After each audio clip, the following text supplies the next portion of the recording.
Au gré de l'évolution, la nature a su créer des êtres vivants complexes, avec des formes bien définies.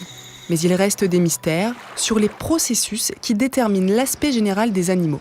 Les réponses sont à trouver dans le domaine de l'embryologie, science qui étudie le développement d'un individu depuis la cellule œuf jusqu'à la naissance. On s'attend à rencontrer des experts en biologie animale ou en génétique.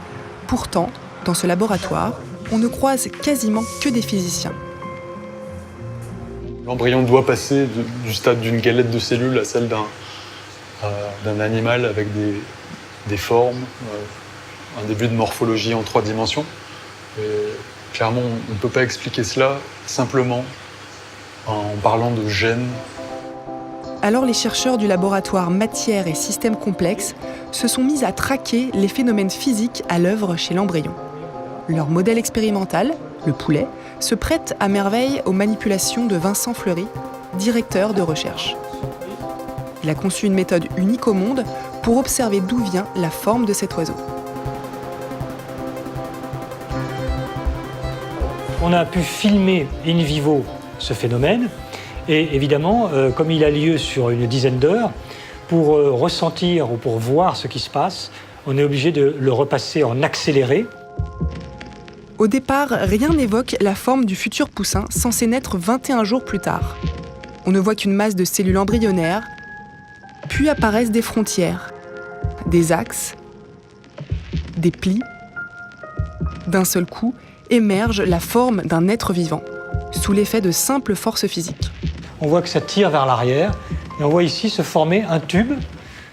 Et les petits granulés qu'on voit là sont les cellules. Alors si on regarde finement, on verra qu'ici il y a des points très petits, et là il y a des points un peu plus gros.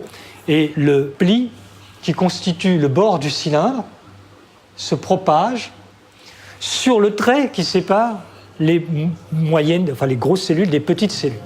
Ce que ces chercheurs ont démontré, c'est que la différence de taille des cellules modifie la souplesse des tissus. L'embryon est plus rigide au centre, un peu comme un morceau de caoutchouc avec une étiquette collée au milieu. Donc on voit qu'on forme une espèce de gouttière.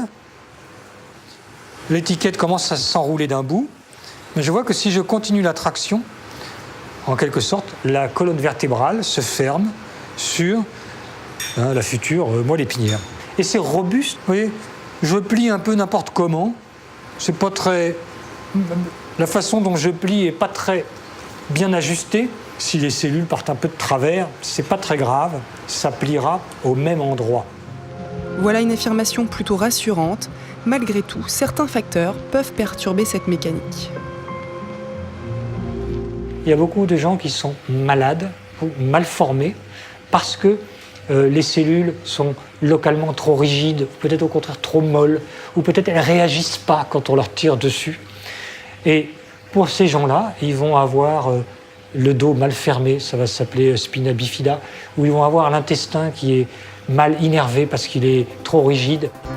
Cette approche originale a pour mérite de remettre le vivant dans son contexte, car rien ne saurait échapper aux lois de la physique, pas même le miracle de la vie. Et avec de tels travaux, il faudra certainement s'habituer à voir plus souvent les équations côtoyer les embryons.